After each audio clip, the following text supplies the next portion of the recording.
Yeah. Has it started? Yep, it has. Right. Can I say good evening to everybody and welcome you to the Holyhead Ward Forum meeting.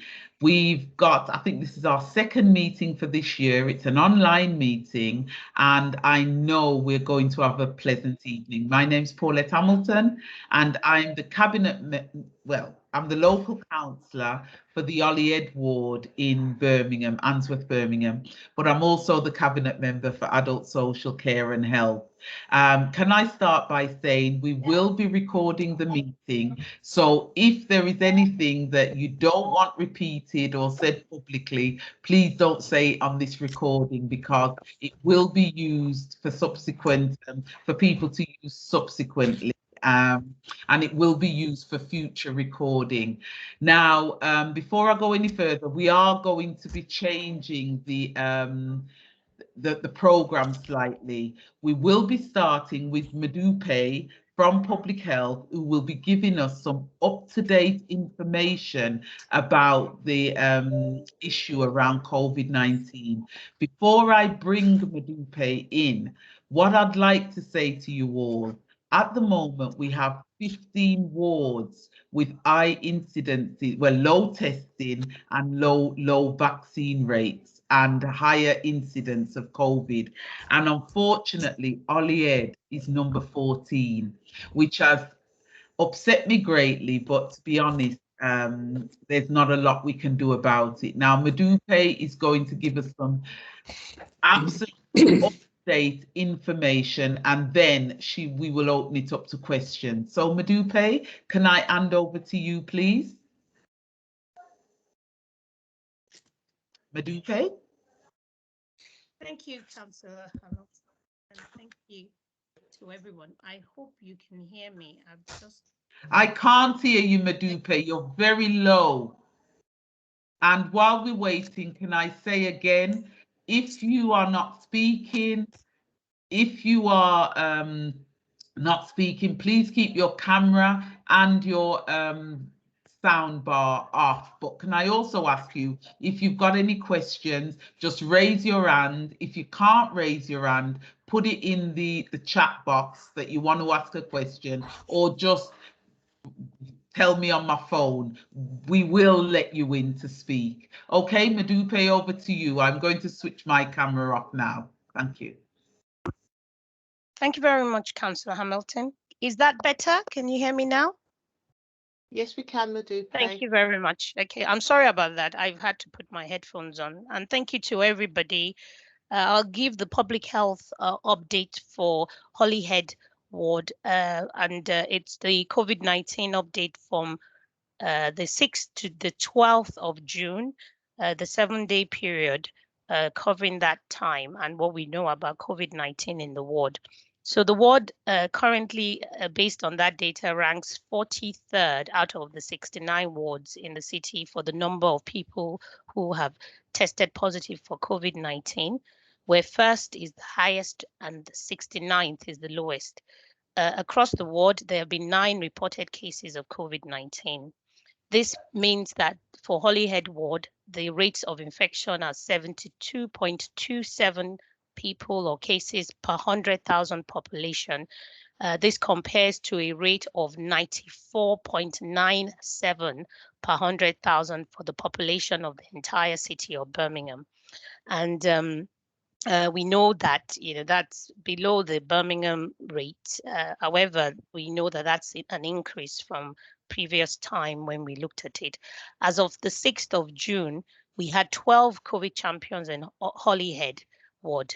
Thank you very much to those who are part of the Champions program, because we know you've been quite influential and playing a very significant role in trying to continue to support engagement and telling people about COVID-19 and how to keep everybody safe.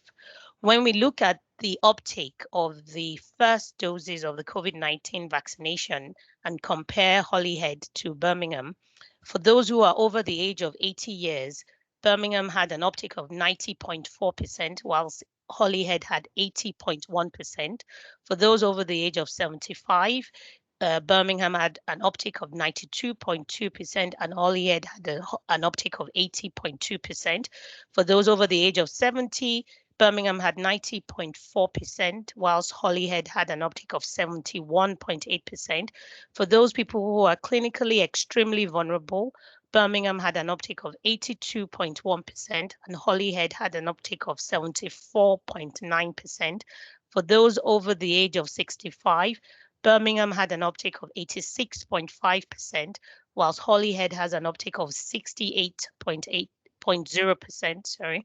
For those who are COVID at risk, Birmingham has an uptick of 72.3%, and Holyhead has an uptick of 56.9%. So that's quite a low uptake when you compare with the wider city for those who are COVID at risk. For those who are over the age of 60, Birmingham has an uptick of 82.4%, whilst Holyhead has an uptick of 62.8%. For those 55 years and over, Birmingham has an uptick of 78.2%, whilst Holyhead has an uptick of 55.9%. For those over the age of 50, Birmingham has an uptick of 74.1%, whilst Holyhead has an uptick of 50.5%. And for those above the age of 40, Birmingham has an uptick of 61.3%, whilst Holyhead has an uptick of 41.7%. Of the COVID cases that we've seen during the 30-day period, so for a month, since the 14th of May to the 12th of June in Holyhead ward, 41% of them were of the younger age group, so age 0 to 19 years, sorry, compared to 33% of that same age group in Birmingham City, so higher than the city average. When you look at those aged 20 to 39 years, Holyhead had 18% of those cases that age group, compared to 40% across the city in Birmingham. For those aged 40 to 59%, Holyhead had 29% compared to 21% across the city in Birmingham. For those 60 to 79, we saw 6% in Holyhead, similar to Birmingham, where we had 5% of the cases being of that age group. And when you look at those who are 80 plus, who are COVID positive, 6% of those in that age group were in Holyhead and 1% in Birmingham. So again, for us, we think perhaps it could be something to reflect vaccination uptake in those age groups being slightly, as we saw earlier, lower than across the city, and so more people having COVID there.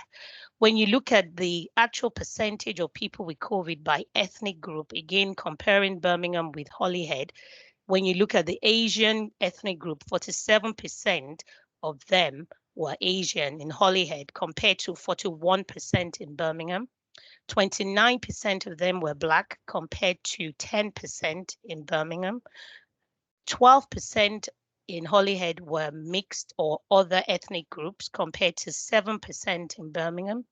When you look at the white percentage, 6% were whites in Holyhead compared to 26% in Birmingham City, and about 6% were unknown in terms of their ethnicity compared to 16% across the city. That's all I have in terms of an update on the cases. Modupe, thank you for that. I really value that. But as you know, we went into a higher alert as of yesterday. Yesterday was Monday. Is it possible for you to go through quite quickly what that higher alert means to residents in Birmingham? And also, are there any plans for any vans or anything to come to the Holyhead ward or surrounding area in the next week or so? Thank you, Councillor. So yes, we have now got the green light to say that we are in what we call a state of enhanced support. And that basically means that the government will be doing more to support us across three main areas, which is testing, isolation and vaccination for everybody across the city. And this is largely because the rise in the cases of people with COVID-19. And we know now that the Delta variant is our main variant of concern as well. Now, what that means is that as a city, we will be doing more to get more people access to the lateral flow test. So that's the quick test that takes 30 minutes, and that's already happening with door-to-door testing going on. When I say door-to-door, it's largely test kits being dropped off, people explaining what they're for, and people being encouraged to take those tests. And I've just come off a meeting with our champions where we talked to over 60 champions were on the call, and we were talking about how people on the ground can support more people taking those tests. Now, because we know the younger age group are most affected, we're also working very closely with schools to see if there's a need to do more around testing for children at the door when they come to school. We know that can be very difficult, but one of the things Justin has been saying is that parents need to do more to test the children. And if there are problems, we may get to a point where we will introduce what we call the PCR test and the laboratory test for the school age children, just to check, particularly the secondary schools, just to make sure that children who are coming to school do not have COVID. So that's a lot about the testing, and more will be done to make sure that those 15 wards you mentioned earlier, which I don't know if I should read them all out, but those particular wards that had higher rates of infection, lower uptake of testing, and lower vaccination uptake are targeted for enhanced support around testing and getting more people there to take up the test. And we are working with businesses as well to do that and raising awareness about it. So that's testing. In terms of vaccination, we have a lot of activity we're doing. The NHS is leading, but we are supporting to get more people access to the mobile vaccination vans. And I know that quite a few have gone to particular wards. I'm going to try and get information before the end of this meeting on whether Holyhead is already targeted over the next couple of weeks. So we have a calendar they sent to us for about a week or two in advance, just to help us ensure our members are briefed and our COVID champions are aware, and that faith groups and businesses can do a lot of the groundwork to encourage people to come and take the van. We can organize for the van to come specifically to particular places in Holyhead if we are told where. And my team actually support that. So if there are people on this call, and as well, yourself, Councillor Hamilton, if you have some places that you think we can take the van to over the next couple of weeks, I'm very happy to arrange that and to make sure that we have some awareness done before then. And if people need translation or interpreters on the ground, these are some of the things we're doing now to make sure that when the vaccine vans turn up, people understand and people can ask questions. And we're taking all those questions now and turning them into FAQs and more information on the vaccine toolkit. So that's what we're doing around vaccination for now. I know there's also talk, and Justin raised this, about households, offering the NHS offering vaccines to households rather than just one individual. Again, just to increase the protection amongst families. And I think if there is an opportunity to pilot testing for younger children, vaccination for younger children, Birmingham will be putting ourselves forward to be a pilot for that. Just again because we know that that's the way for us to stop the virus spreading. When it comes to isolation, I think this is a big challenge because we're being told many people are struggling with balancing the need to go to work with the need to keep isolating every time they're told they contact or they test positive. We've produced an isolation pack that's going to be translated by the end of this week. But more importantly, we are asking for specific examples of why people are struggling to isolate, because one of the things that the enhanced support will do is offer us opportunity to offer more targeted support for isolation. So again, any examples of some of the challenges and how we can help to mitigate those risks will be really helpful. And I know that often happens for those who are in low paid jobs as well, isn't it? Or where people are on 0-hour contracts where they're not getting any support from employers. So those are some of the examples. And I think there's also talk about some vans going around the city, just raising awareness that, you know, we are now over the next 4 weeks tackling this Delta variant that we're trying to suppress. Bolton did a fantastic job, you know, because people were demonstrating to people how to do the tests, you know, so that everybody felt comfortable to do the test. And we're asking again if this is something that we can do in Holyhead. You know, if people think we need more demonstration and more awareness about testing, because some people are saying, I've had my 2 vaccines, why am I still testing? You know, we still need to keep getting tested. So those are some of the things that we're doing. Thank you for that, Modupe. I know that Manny Gill wants to come in. Manny, would you mind putting your camera on and putting your sound bar on and giving us your question, please, or point? Manny? Manny? I don't think Manny's in the call, Councillor. I can't see. He's just put, can admin allow Manny Gill to the chat? Okay, that's okay. Does anybody else want to ask any questions around COVID? Brandon Dyer, and Magda. Can you put your cameras on, please? And if we start with Brandon, can you ask your question, please? Hello? Yeah. Right, my question is, my husband's had the vaccine. How long does it offer protection? Right. Thank you for that. Madupe, Brandon asked the question, how long does it's not Brandon, because Brandon. No, I'm using my son's. Okay. What's your name then? I'm Benita. You're Anita. Juanita. Juanita, thank you, Juanita. Juanita just asked the question, once you've had the vaccine, how long do you have protection for?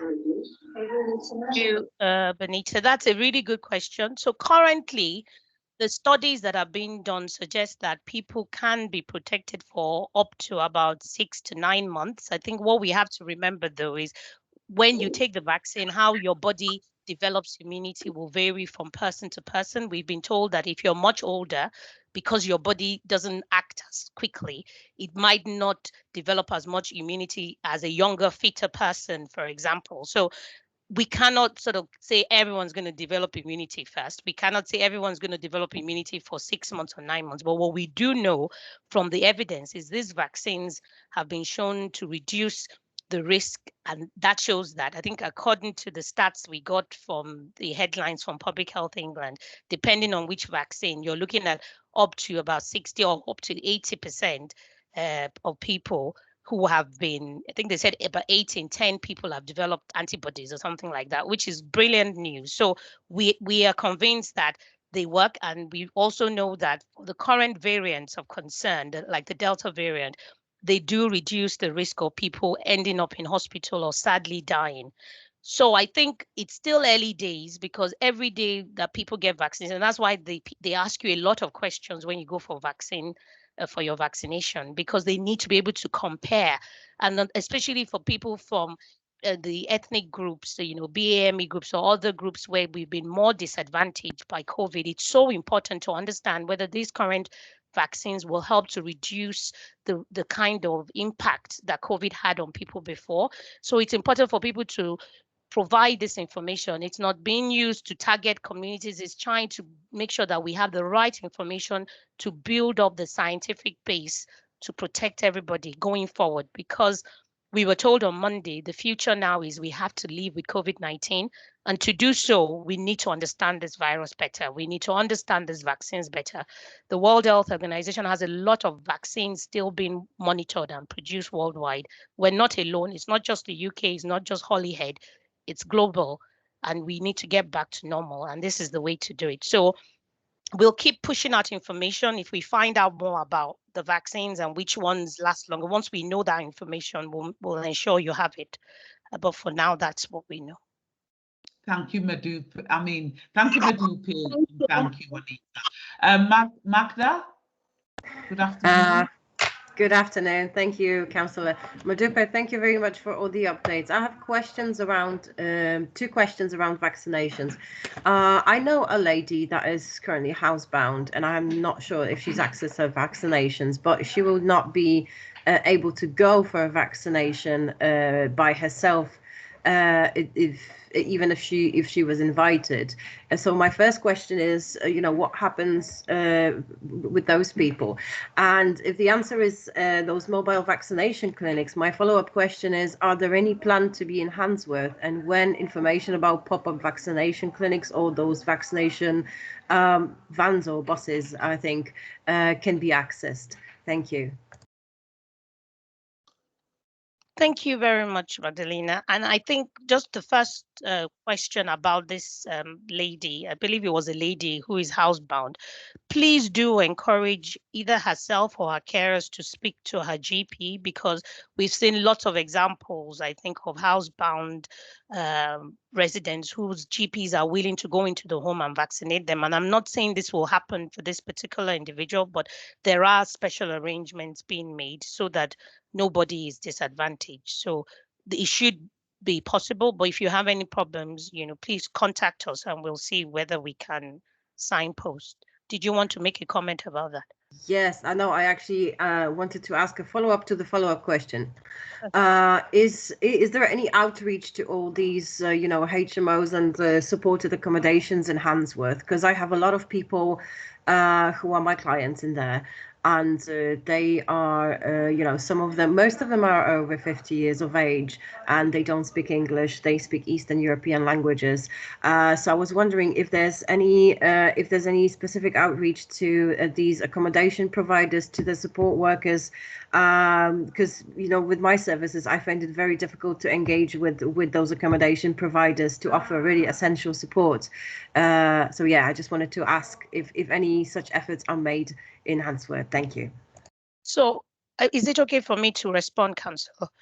Yes, it is. And then we've got one more question and we will have to move on. Thank you. So that's really important. Magdalena, if you can come and contact us directly, if it's okay, I'll put our contact details on the chat, because we do have people who are meant to be working with those particular communities you highlighted, and I'm very happy to signpost them to you.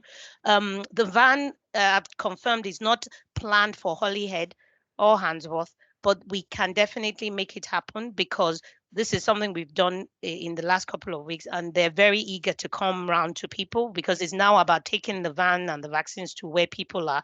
So please, let's pick that up, and I'm happy to facilitate that, and I'll make sure that you get all the information. Thank you. Before I bring Mr. Ahmed in, a big issue I've got in this ward is, I'm not saying large numbers, but we've got numbers of our people that aren't registered to be in the country. So they haven't got their papers straight, and that's causing them not to take the vaccine, because when you go to the big vaccine centres and what have you, they want your NHS number, they want your details, and some people are a bit nervous to give their details. Now, if the van, if we could manage to get the van booked for areas like Handsworth, what details would they have to give to get the vaccine? Yes. So the only thing they need to do is turn up, Councillor Hamilton. I've had this assurance, and I raised this at another call I had just last week. I can assure you that I've been told people should not be afraid of not having their papers. I think when I mentioned earlier about giving information for research, even if you just say your ethnicity, just so that they can look into how effective it is and all, you don't have to go into any details. The only challenge with that is when you're then due for your second dose, it makes it harder to have that fail safe. If they have your NHS number and all that, then they can make sure your GP chases you. So what I would encourage is, for those of us in Holyhead, or in the areas where there are people who are concerned about not having papers or not wanting to be identified, can we have a way of supporting people to remind them because the reality is the vans will then not be able to do that. No one will be able to say, you know, so and so had their vaccine 3 weeks ago because we didn't have their information. So that's the only plea we have. So we did that, for example, with the Chinese community, and they were able to get all their people together, get the vaccine to them. And they also made sure that they've taken their details because the people felt more comfortable to give it to the leader within that community, who has now said we will rearrange for the van to come back and make sure all of these people turn up again for the second dose. So that's the only plea, that if we are going to have people like that, it would be good to work with them at community level to encourage them and make sure that you liaise with the van to come back and everybody comes for the second dose. Thank you for that, Madupe. That's really good. That's something we could probably talk about. And the last question is Mr. Ahmed. Hi, Councillor Paulette. Thank you for that. Yeah, just a quick one, really. Has public health been utilising the faith-based organisations in Holyhead to obviously reduce the hesitancy that we have within the borough or the area, and to actually increase uptake? So, you know, faith-based organisation, be it church, mosques, gurdwaras, and so on and so forth. Obviously, we're a very ethnic, diverse area, and I think the actual public health messages, if professionals were to attend on various days. So, for example, in a mosque on a Friday, generally you'll have, literally now it's back to hundreds of people in some of the mosques. And same with the other faith-based organisations. So I just want to know if public health has been doing anything with local community and faith-based organisations to actually improve on the uptake. Thank you. Thank you very much, Mr. Ahmed. That's a really good question. And I personally have taken over from Dr. Justin Varney in meeting with the faith groups every week and every 2 weeks to talk about COVID-19. We have a fantastic example of engagement here in the city, and we have reached out to more faith groups, particularly, as Councillor Hamilton mentioned earlier, in those 15 wards. Last week, as soon as I had wing of that, our lead engagement officer, Mr. Ula, reached out to some of our existing faith groups and made sure again that there was a bit of saying to them, please find out from these 15 wards. We welcome more faith groups. We have mosque, masjids meeting. We have Black-led churches meeting, and we have an interfaith meeting that represents all the faith groups that are willing to engage with us, and we are willing to engage with more. So again, if there are some particular ones that you recognize within Holyhead who want to join us, I will pop my details here, because we will definitely get to them by tonight or tomorrow morning. That's how proactive we are when it comes to faith groups. And we recognize the importance they play in the lives of people in our very diverse communities. So that's a good question, and please take us up on the offer to join. And could I suggest that if there is an area, a spot in the ward where we could put a mobile van safely for people to come and have their vaccines, please let me know, because I can't think of anywhere in Holyhead where I would feel confident that we could put a van for people to queue up. I can think of places round and about, but not in Holyhead itself. So if we have got any areas, let me have a list of them, and I can assure you I head up public health in the city. So, and I also sit on the ICS board, so we shouldn't have a problem getting the services into the ward. But I am struggling at the moment to think, where could we put it? We do need to engage our Eastern European community in the ward. The Range as a car park, that is an excellent one. Could have, okay. That is an excellent one. Thank you for that, Judy. That is an excellent one. Madupe, have you heard what one of the residents, she highlighted the Range. It's on the top of Holyhead Road. We could promote it in the ward and then try and get the van up there, even if it's only for a couple of days. Yes, I have got that. I've literally just typed into my team now. I will put my details on the chat as well, so that if there are any more ideas, and I promise within the next week or even less, Councillor, that I will come back and confirm a couple of vans or visits over the next couple of weeks. We've got quite a lot of churches, mosques, gurdwaras, temples in the ward, but not a lot of them have a lot of parking space and what have you, where we could picture van. So the range is a good one. On that note, Madupe, can I thank you for coming? And I'm going to move swiftly on to Keith Smith.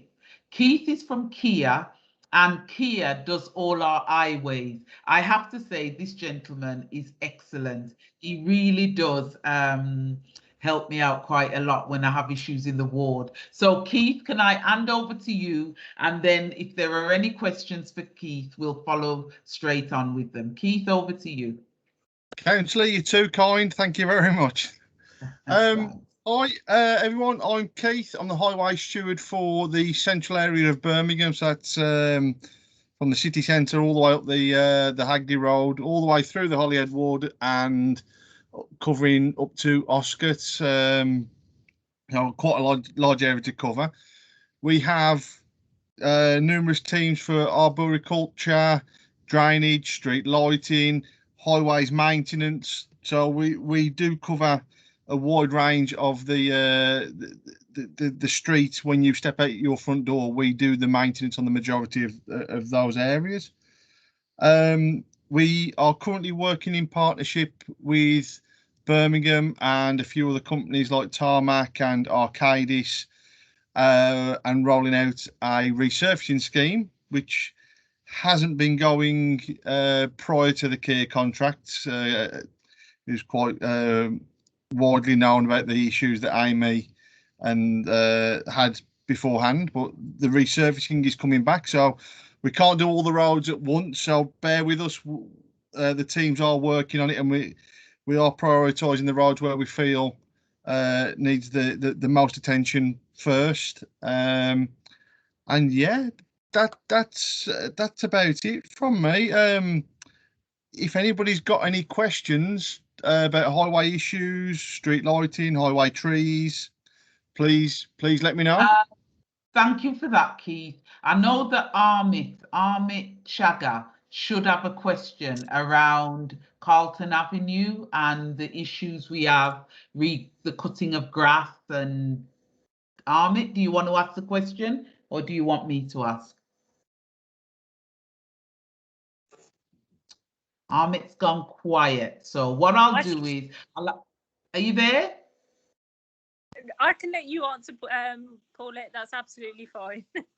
Okay, well, on Saturday, can I start by saying my ward is brilliant. I have so much really willing residents, but on Saturday we did a clean-up day on Regent Road, which covered Farcroft Avenue and Carlton Avenue. Now, Carlton Avenue we couldn't touch because the grass was so long, the trees looked a bit overgrown, and also there were rats in the trees. So I've sent some information over to pest control to sort the baiting out. But how long will it take us to get the rest of it sorted out so the residents can do the same there, a bit of a cleanup, so the kids can play on that bit of green space again?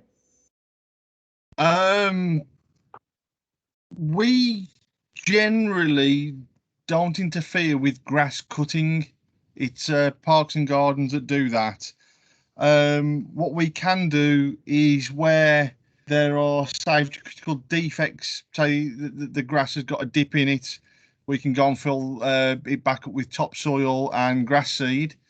But yeah, it would be more Parks and Gardens for the verges and bits and bobs like that. Okay.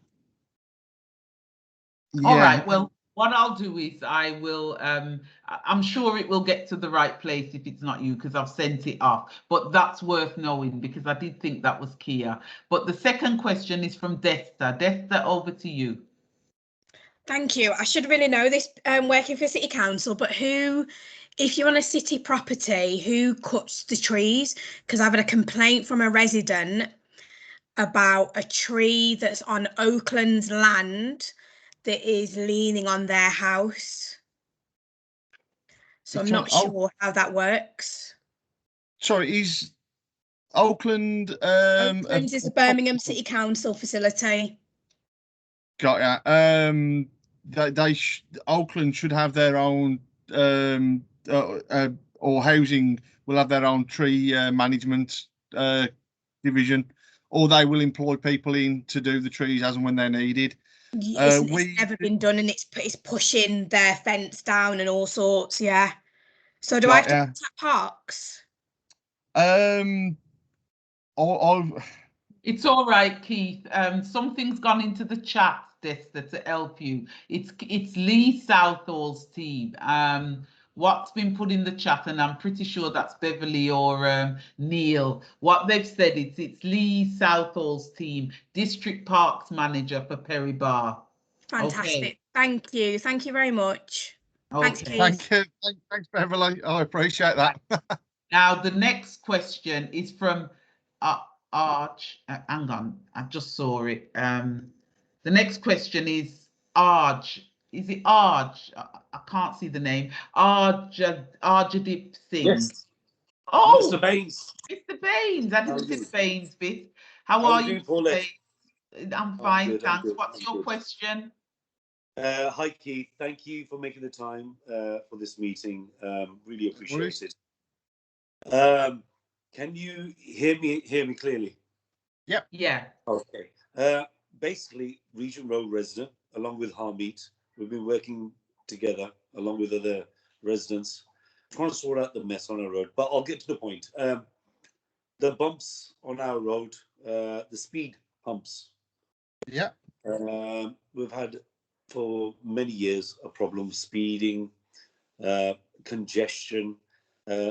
Paulette did arrange, along with Harmeet, and they did see somebody. I'm not sure if you were there, but to get something sorted out about it. They did realize that we do have an issue.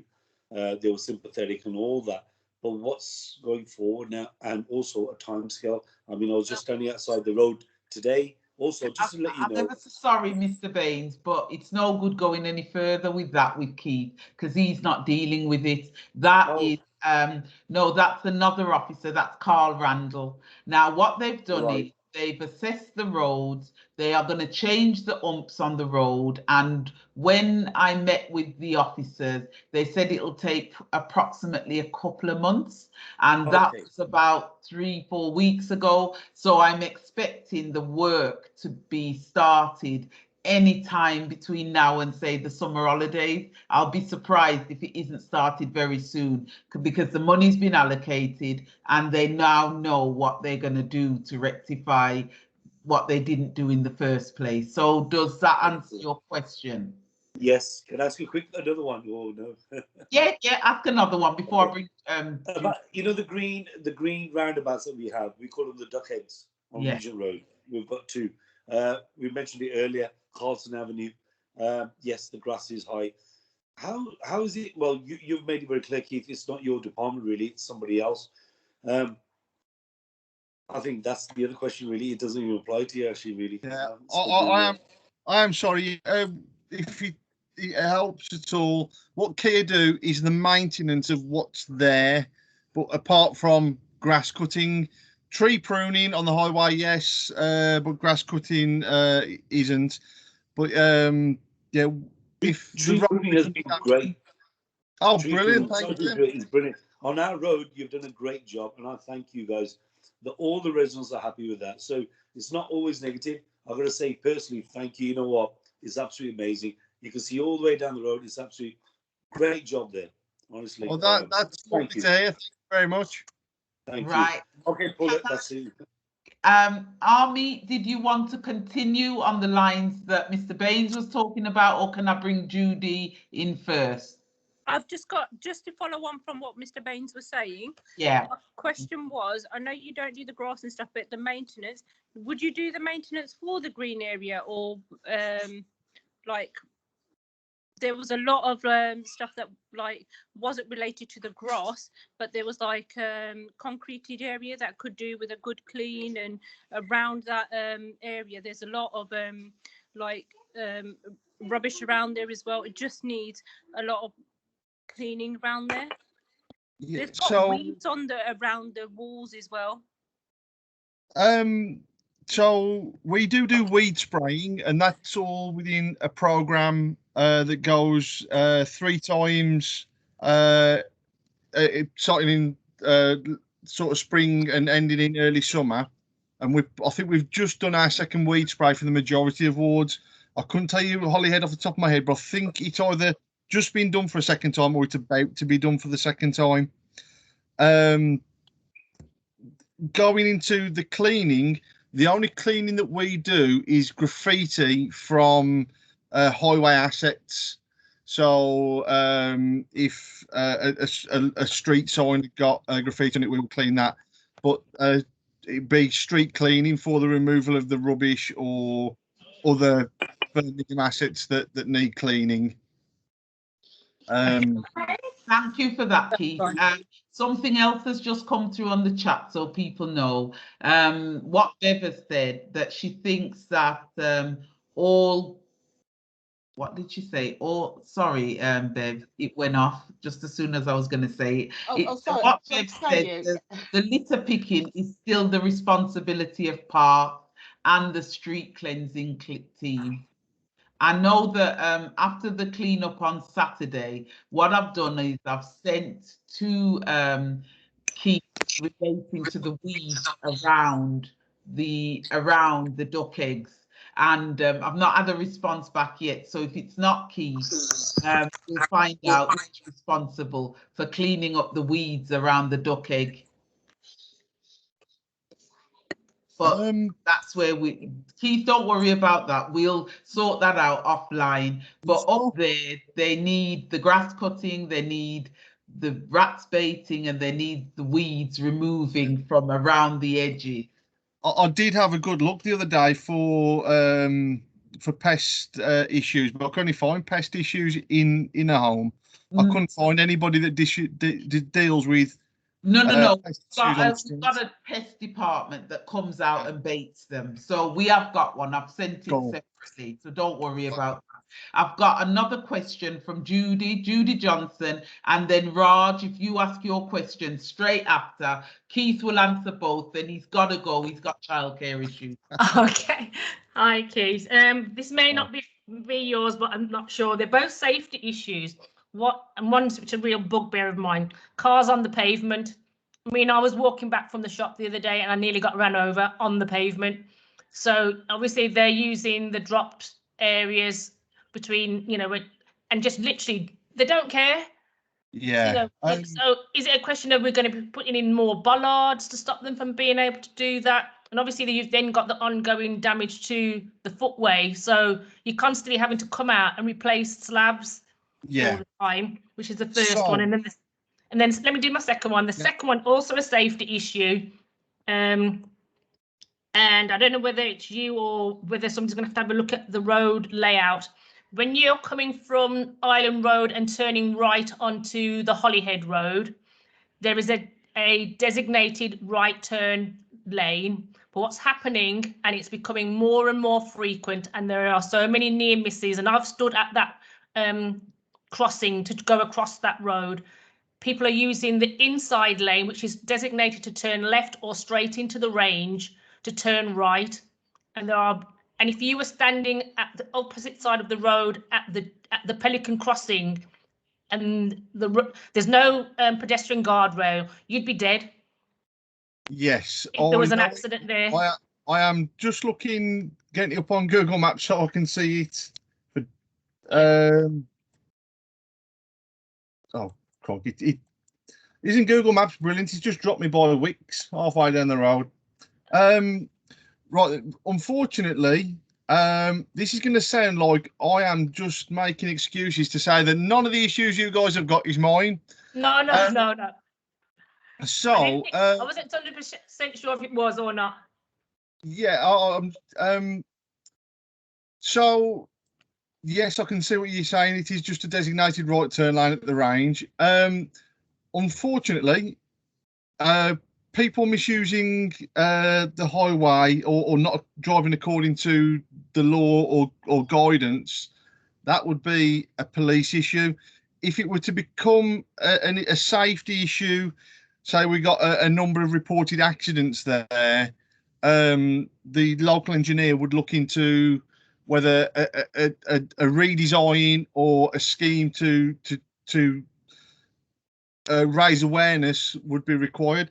What I can do there is check that the lines are painted and refreshed, so they are visible.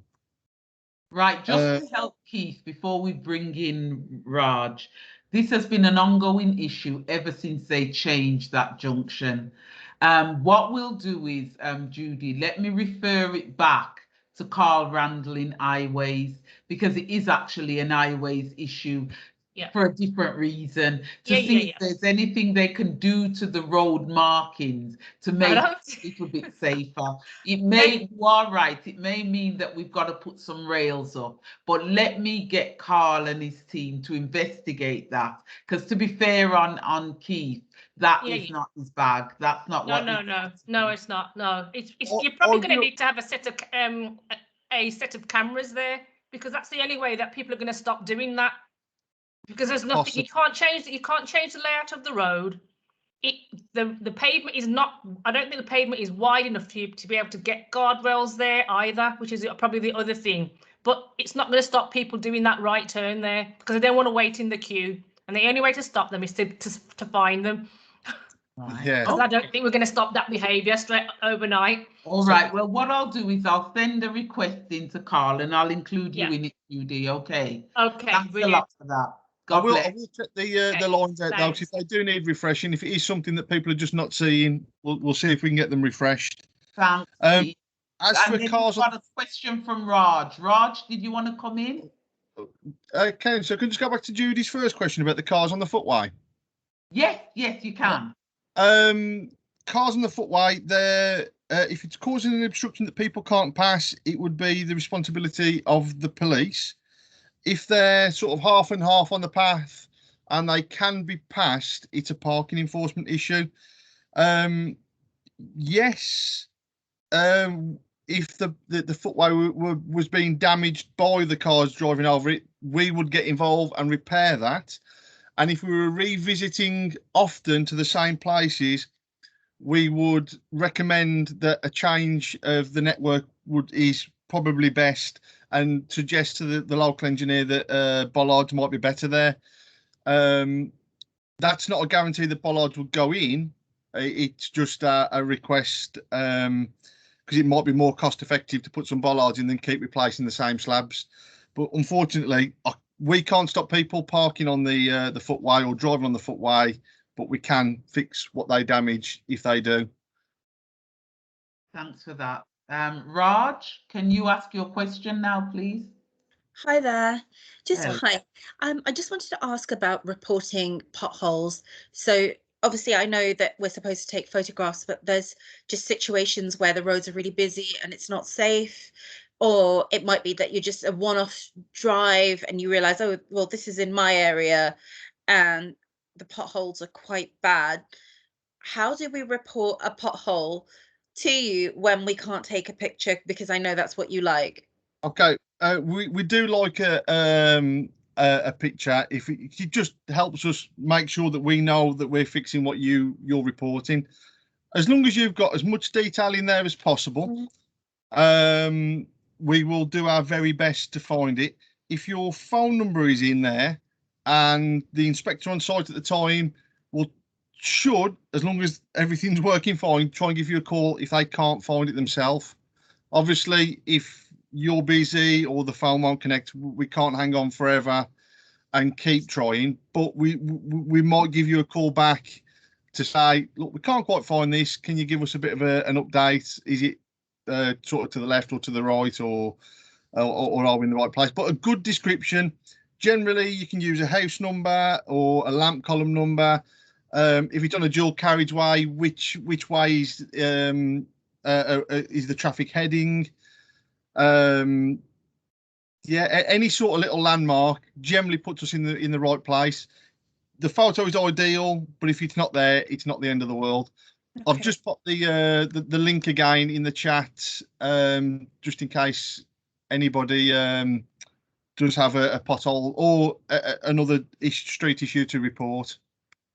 Right. Okay, that was my question. Thank you. Right. Thank you, Keith. I think you've answered all your questions. So you get off now, and thank you. And you get off now and do the childcare bit of your role. Councillor Hamilton, it's always a pleasure. come in tonight, and I'll probably speak to you tomorrow, but I'll speak to you soon otherwise.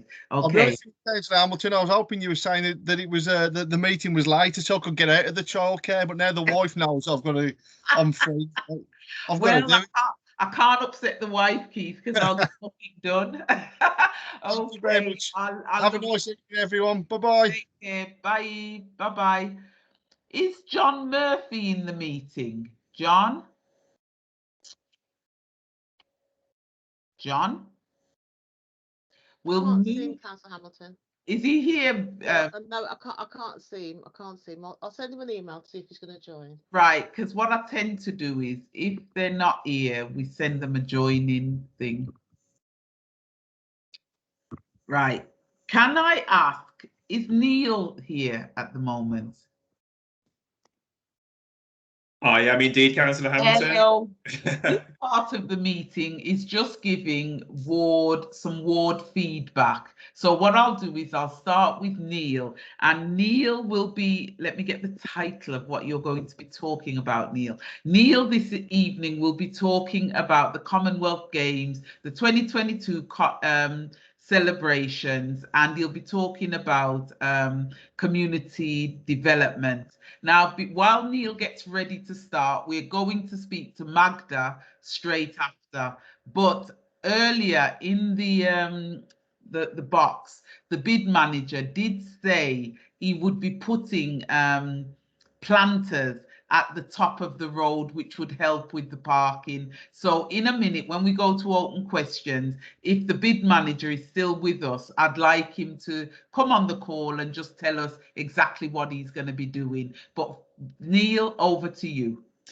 Thanks very much indeed, Councillor Hamilton. Good evening, everybody. I'm here to give a bit of an update on this Celebrating Communities Fund, which was launched by the council a couple of months back now, which I updated on at the last meeting. So just to remind you that there are actually 2 rounds of Celebrating Communities Fund, and Holyhead Ward was awarded £12,500. And at the last meeting, I mentioned the fact that it's not a substantial amount of money as such, but it is still a decent enough amount of money to, if you like, meet some of the criteria around the fund, and also to meet some of the criteria around your ward priorities within your ward plan. So at the moment, myself and my team, we are actually appraising the proposals that have come in. So for those of you that know the size of Birmingham and how it's divided up, there are 69 wards across Birmingham. So there are funding amounts of Celebrating Communities Fund in each of those 69 wards, and there are different amounts. So for round 1, we've had in the region of about 150 applications that have come in, linked to the funding criteria and also the local priorities within the wards. Now, at the moment, we haven't come across any proposals for Holyhead, which isn't a bad thing because it gives you more time to get your ideas and your proposals together. But the advantage of having me talking a little bit about Celebrating Communities Fund is the fact that I've seen 100 so far of the projects that have come in from across the city. And they range anything from organisations wishing to put on community events, road closures to celebrate the games, wanting to do environmental type projects, wanting to work with families and children. A huge variety of different proposals have been put forward. So I had a conversation with Councillor Hamilton actually a few days ago when we were talking about Holyhead Ward, and we were talking about some of your issues and priorities. And I just wanted to put forward, even though the application process is open to organisations within the ward, but one of the things that I wanted to do is to put forward some suggestions for you to consider, which may suit or be suitable for Holyhead Ward, given the fact that I have an understanding of some of the priorities within the ward. So I suggest that you might want to have a think about environmental type projects. So I know that Jenny Brown, I don't think he's on the call today, but there have been some suggestions about doing in bloom type projects where residents come together, you know, to brighten up streets and ideas and areas and what have you. And it's interesting. Mr. Baines was talking about the duck eggs and, you know, certain roundabouts and verges and what have you. I've seen applications from across the city, residents wanting to get together to do litter picks, clear up areas, and also do replanting, you know, to brighten up their areas. So, you know, that type of activity is good. You might want to, you know, do something around kind of, you know, the culture and the communities that are within the diverse ward of Holyhead, giving people, if you like, the opportunity to kind of celebrate key individuals that are out there in your communities, you know, doing some really good things. So you might want to have kind of a recognition type thing, you know, to kind of highlight some of the work and also encourage other residents and stakeholders to get involved. But what I really wanted to say is, you know, there are lots of residents groups, community organisations, active citizens and what have you. And what you really do need to do before round 2 opens and closes. So round 2 will open on the 1st of October and it will close on the 30th of November. So it gives you a bit of time to kind of get your thinking caps on really in terms of what you want to do. But it might be worth you kind of, or a small group of you coming together as a collective to start thinking about the types of projects that you'd like to submit for the funding. And what I'd also like to say as well, it's not just about the funding that's available through Celebrating Communities Fund. There is an opportunity for organisations that are thinking of doing other things or already doing things to look at other sources of funding that might be available as well. And the team that I work within, we put together a list, if you like, of funding that's currently available, you know, for organisations to apply to. So that's readily available. And also there are local initiatives, sometimes area-based initiatives that, depending upon what service you're providing and what you're doing, you might be able to tap into as well.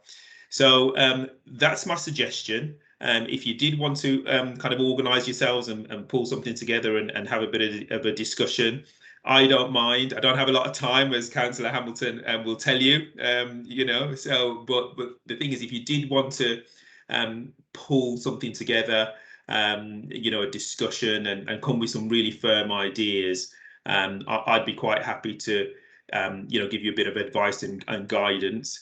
And there is some support when you do want to submit applications to the fund. There's an organisation called Birmingham Community Matters and also Locality that have been commissioned by Birmingham City Council to provide advice, guidance and support. So there's lots of support sessions to help with the writing of application forms, lots of guidance, frequently asked questions around the fund as well. So there's lots of information and resources available to you, as well as a really proactive ward councillor as well that, you know, I'm sure would support. But I really do encourage you for the start of round 2 to actually get some good projects and proposals in. So just to let you know that you can actually apply before, but unfortunately your application wouldn't be considered until you know, the second round comes to a close. And then in terms of decisions about the proposals that are submitted, what will happen is there will be a participatory decision-making session for regular attendees of the ward forum. So anybody that submits applications, they will be presented at a specially commissioned ward forum, and basically you regular attendees will vote on what projects you think are most suitable for your wards. So hopefully, Councillor Hamilton, that gives you a reasonable overview, and I'm quite happy to answer any questions. Yeah, now, just so that I can fill that up, I'm very keen to go along the line of, environmental projects, because I know how proud members of this ward are of the ward, and they want to see it looking prettier.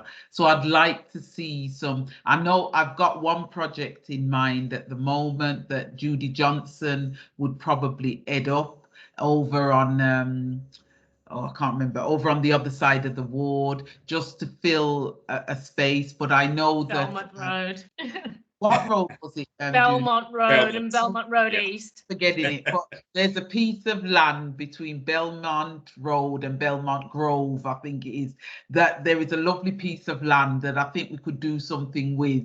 And so that's something we are looking at already, and how we can support Judy to work with the young people and children up there to develop that piece of land.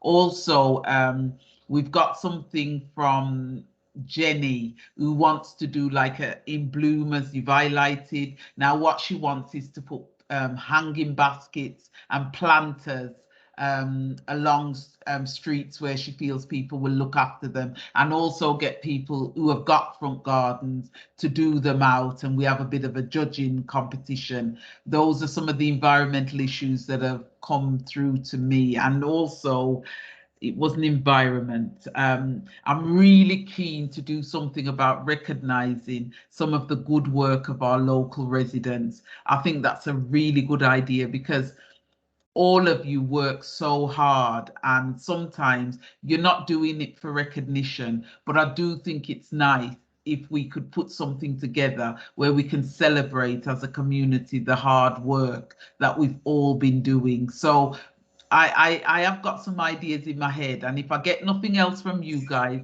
those are the ones I'm going to push ahead with, because if we're not careful, we will lose this money. And it's not a lot, but I don't want to lose it. I want the residents in the ward to benefit. Also, I've had the opportunity to get some fruit trees. Now, Amit, I've sort of, you know, pulled her arm and done whatever I've got to do, and she's offered to take a few of them for Farcroft Avenue, for the roundabout up there, and her and the young people would love it and care for it and what have you, which I thought was a really good idea. Also, Judy has said she would have some up her end to love and care for, but Holyhead School has offered to take a few, and so has St. Augustine's. They've offered to take a few. If there are any other areas that I may have missed out on this call, or, you know, I'm thinking of Desta here or anything where you think we can involve young people, get the area looking greener, whatever it may be, please let me know, because now is the time that we've got to start planning it if we want it to work out. And on that note, Oaklands would love some. Okay, so on that note, yeah, I agree. Wattville could do with looking a little greener, but I have written to them and I've heard nothing back. And unless they offer to take them, there's not a lot I can do. So at the moment, I've had a couple of schools in the area, and I've also offered some to the Answorth Association of Schools, that so that they can do something in the wider school community in Answorth. But we'll see how we go. I'd prefer if I can have as many as possible just for the Holyhead ward. So any thoughts, please let me know, those of you that can think of any spots. But we have to have it. It needs to be loved and cared for, so we can actually see fruit coming from it. Now, are there any questions before I move on to Magda? There is from Reginda, and it's just a comment about the In Bloom, and unfortunately, he mentions a resident, you know, who basically, you know, had, you know, some plants or what have you, and they were stolen, and it's a question about how we prevent theft of flora, etc. You know, it's unfortunate. You know, when that happens, and it doesn't just happen from gardens. Sometimes the city council invests thousands, you know, of pounds, and they have in the past, in terms of planting and what have you. And unfortunately, you know, some you know, people just come along and steal them. Very, very difficult to police. One of the things I would say, though, There are neighbouring wards such as Handsworth Wood, you know, on a regular basis before COVID. They used to have Handsworth Wood in bloom, Birchfield, and many other you know, wards and neighbourhoods across the city. They do it on a regular basis, and what they've found is once the neighbourhoods got into a regular pattern of doing it every year, and also targeting and getting residents involved to keep their, you know, their gardens and to become involved, that type of thing stopped happening. So, you know, I can't say that it's not going to happen. Obviously, we can do the, you know, the normal thing where we can speak to our police community support officers and what have you, if we do select areas where you know, this is going to take place. But I just think that sometimes when areas are brightened up and kept clean and what have you, the kind of self-police, I think, as the community starts to take more ownership. So good point. But for me, I wouldn't let that hinder any residents from having a go. Thank you for that. I think that's all the questions. So Neil, on that note, can I say thank you? And we're going to move straight over to Magda. Magda, over to you. Now, before you start, Magda, introduce yourself instead of me doing it for you. Over to you, Magda. Okay. Thank you very much, Councillor. Hello, everyone, and thank you for having me and having us as an organisation on this meeting. So my name is Magda. I work for Cllr, which used to be called Polish Experts Association, and we work with Central and Eastern European community across Birmingham. At the moment, for 2 years now, we have been on a very important mission to make sure that everyone in our communities applies to the EU settlement scheme, which is an immigration route for European citizens and their family members to retain their rights in the UK after Brexit.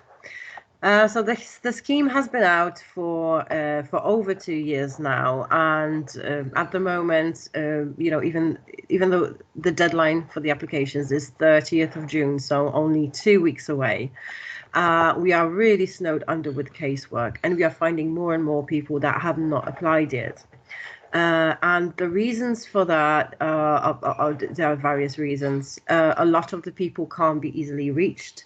A lot of people they don't speak English. They don't access information on the internet. They you know, they are very isolated, very marginalized.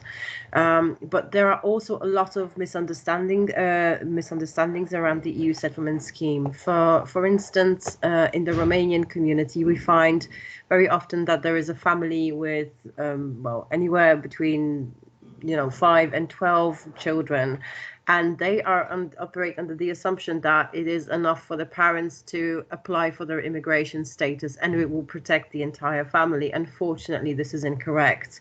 Every family member needs to apply to the EU settlement scheme. And the application is advertised as very straightforward, very simple. You can do it on your phone. Unfortunately, it's far from it. And we find that our communities do not understand the application process, do not understand how to evidence their residence in the UK. But also because of COVID-19, you know, because of embassy closures of organizations such as ourselves, you know, when we were not able to see our clients face to face for a long while, the whole infrastructure of services, support services for people to apply to the EU settlement scheme was suspended for almost a year. And despite that, the Home Office is not planning to extend the deadline. So we are 2 weeks away from the deadline at the moment, and panic has ensued. So we get applications, we get contacted by families from Leeds, for instance. If you can imagine, a city of Leeds is only covered by one organisation that provides free support, because, you know, obviously there are plenty of immigration solicitors who are very happy to charge a few £100s for an application that is basically free. but we get contacted by people from Leeds. There's only one organisation that covers that city. They have 2 immigration caseworkers, because I called them today, and those 2 caseworkers only work 2 days a week. And we've already have over 20 contacts from Leeds asking for support with the applications to the EU settlement scheme. So what happens if people do not apply to the EU settlement scheme from the 1st of July? They will not be eligible for work. Any public services, housing, they will not be able to open a bank account. They will lose right to education, health services, everything. So we are talking about an entire European population in the UK, but specifically Central and Eastern Europeans, because our communities, we find that they are more isolated from public, from mainstream information routes, because of the language barrier, but also because of the sort of the status that we have in the wider community as those outsiders who only stick to Polish shops, Romanian shops, which is true, but this is one of the reasons. It's like a self-fueling machine at this point. We are perceived as that closed community, so we are closing ourselves. So there is lack of information, there is not enough support. So what we are doing is we are trying to raise awareness in the local communities about what the EU settlement scheme is, and what we are doing, how everyone can do something to make sure that European citizens apply in time to the EU settlement scheme, but also that that knowledge, that everyone basically knows what it is and know what to ask their neighbors, their co-workers, perhaps people they are looking after, perhaps people they work with. Have you applied? Have you made your application? Have you made your application for yourself? Have you applied for your family though? So at the moment we're 2 weeks away from the deadline, and obviously we're struggling to cope with the demand for our support. However, we are still reaching out, especially to schools, to make sure that everyone knows that this support is available. We help people go through the application from start to finish. Otherwise, from the 1st of July, it's going to be a real disaster. We've already had employers, schools asking for proof of settled status back in 2019 after the scheme was first rolled out, even though the deadline is in 2 weeks now, in 2021. So we're really desperate for help from you in the Handsworth community to reach your neighbours, maybe, talk to this guy from across the street who is Romanian, and tell him that, our support is available, and I will happily send you leaflets, flyers from our organisation, what we provide. On Mondays, we are in Handsworth at Soho Community Centre from 2 till 5 p.m. and we provide free support to the EU settlement scheme. We provide it in Polish. My colleague, but I also have a colleague who is Romanian. She's got appointments at different locations. We have a network of community champions that help us provide the support in Czech, Slovak, Bulgarian, Latvian, and Lithuanian. I'm actually struggling to condense all the information I want to give you on this, but I am happy to also share a recording of a presentation we did. If this interests you, further what the US settlement scheme is and why it's so important, so difficult for Eastern Europeans, especially, to apply to the scheme. But I wanted to ask if any of you here have connections to schools, to maybe GP surgeries, to temporary accommodations, to maybe your local shop when there are people from Central and Eastern Europe who might have not secured their immigration status and might wake up on the 1st of July in a completely different world. Please do talk to them, and please get in touch with us, perhaps to suggest, maybe you should go to this school, maybe you should talk to that church. Because, yeah. Yeah, that is great. I think you've given us more than enough to think about. No, not at all. I love to hear you talk. Desta, will you come in with your question, please, or point? Yeah, thanks, Magda. That was amazing. I've got huge concerns myself because I have a lot of young people that are from Eastern Europe that attend my youth centre. So I'm quite concerned about this as well. And I'm not sure what their status is, and what you're saying is making me feel more concerned. So what I was going to ask is, do you have a website for your organisation? How can people get in touch with you? You said that you were going to be doing something at Soho Community Centre. Is there any way to get something more hands-off side? Because people getting to Soho might be a little bit more trickier. Is there anything that you're going to be doing more hands-off side, or do you need a base to do something? Because I've got a youth centre and you could use that base if you needed it to do something. Yeah, maybe if you put your email in the chat, I can get in touch with you and then we can have a conversation. That's brilliant. Thank you so much. And I definitely will. I just want to mention something about the deadline. So the deadline, there are some exceptions from the deadline. And let me just list the following. There are people who can apply after 30th of June. And those include vulnerable individuals who might have been victims of domestic violence, modern slavery, which will be, unfortunately, a lot of stories in Handsworth. Not sure if you were aware, there was this whole newspaper, there was this whole fake agency years ago that operated there for a decade. But a lot of people who work for them are still living in Handsworth, because I keep hearing these stories. So victims of modern slavery, people who are homeless, people who are in supported accommodation, who are isolated from their communities. Children. Now, children can apply after the deadline, thank God, because children cannot be held responsible for their parents or guardians or local authorities failing to make sure that they apply within the deadline to secure their immigration status. So in those cases where, there's a family of 15, let's say, and the parents applied for themselves, but they've got 13 children, and they just didn't realize that their status doesn't cover the whole family. Luckily, they can apply.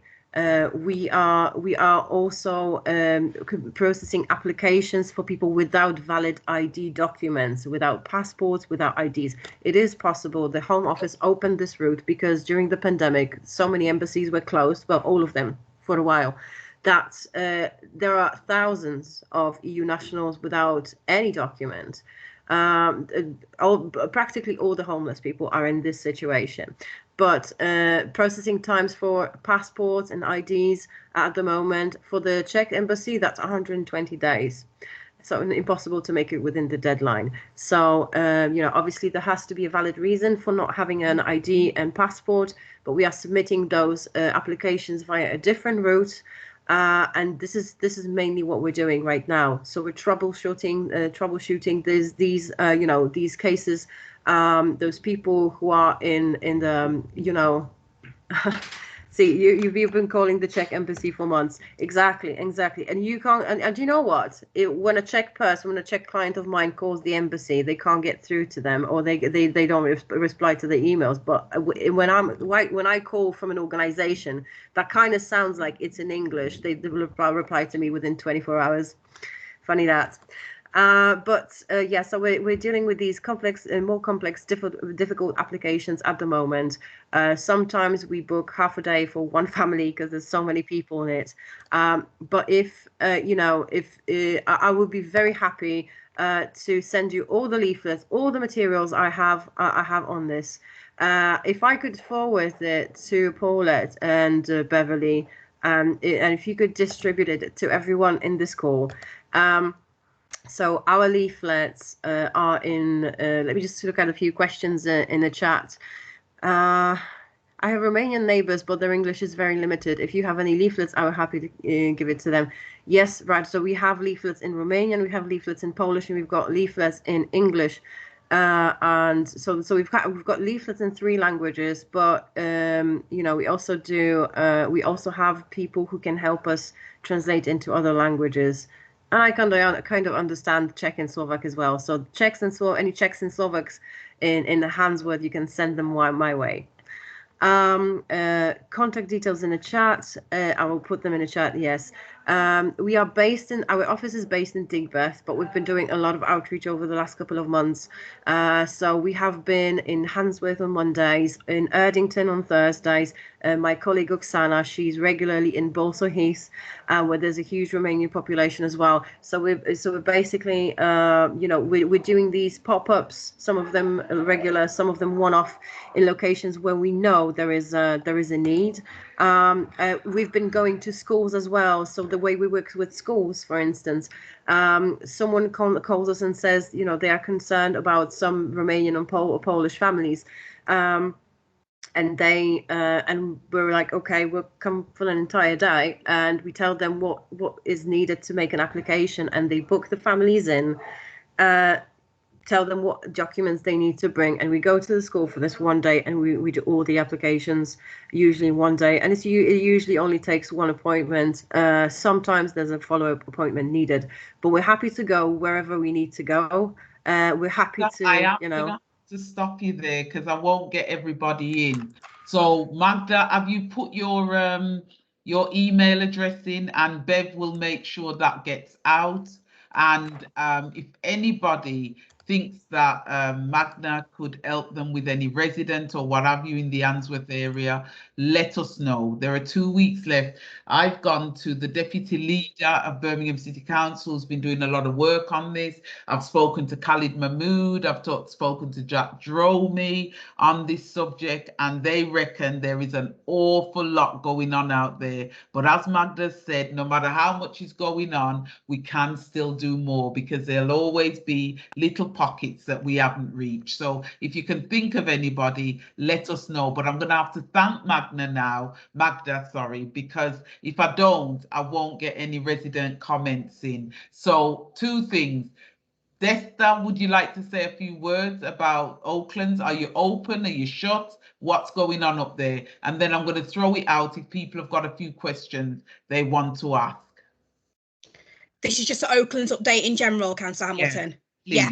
So yeah, we are open 2 days a week. So Tuesday and Friday, 4 till 8 o'clock. We are allowed 2 bubbles of 15 young people. Although school children are not wearing face coverings anymore, we're a Birmingham City Council facility, so they still have to wear face coverings in our centre, have to use hand sanitizer. Over 16s, there's a QR code on the door that everybody has to use. We've also got a track and trace form. If young people haven't got face coverings, we provide masks for free. Obviously, hand sanitizers for free. And like I said, we've got 2 bubbles of 15 young people, and that's twice a week. I am working with some other organisations in Handsworth that also provide youth work to try and come up with a timetable of activities Monday to Friday for young people. It's really tricky at the moment because some organisations are not operating or they're struggling with staff. But I am working on, so we've got a Handsworth Youth Provision Forum, and we're working on a timetable so that every day of the week there is somewhere for young people to go. But as I say, that's a work in progress, and I hope that after summer that will be, you know, complete, and then I can distribute it so that then, you know, if you've got young people, children, whatever, you'll be able to look at that timetable and say, okay, if you need somewhere to go on a Monday, this is where you go, this is who you contact. So we're working on that at the moment. We will have some provision happening over summer, 2 days a week, and there is another centre, I don't know if people know, Law, Leisure and Learning behind Big John's. They're currently working on their summer programme as well, so they'll be offering activities to young people. But between the 2 of us, we should have at least a week's worth of we'll at least have activities Monday to Friday throughout the holidays for young people, fingers crossed.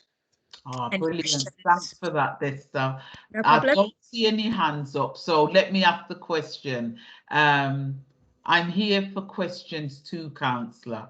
SM. Sorry, who is SM? Sorry. Soho Road bid, Councillor Hamilton. Ah, right. The Soho Road bid. I did call you in earlier, but we got no response. Soho Road bid. Hello, how are you? You've got 1 minute, I'm afraid, because I do want to get a couple of residents' calls. Is the Soho Road bid doing anything up Holyhead Road at the moment? I like the ideas about the planters. Yeah, we've got a couple of planters going in to prevent pavement parking, the cars mounting the walkways. I know there's been a lot of issues around there. I think they should be arriving in a week or two, I'm hoping. It will be pending approval from Alan Woodcock in the Birmingham City Council.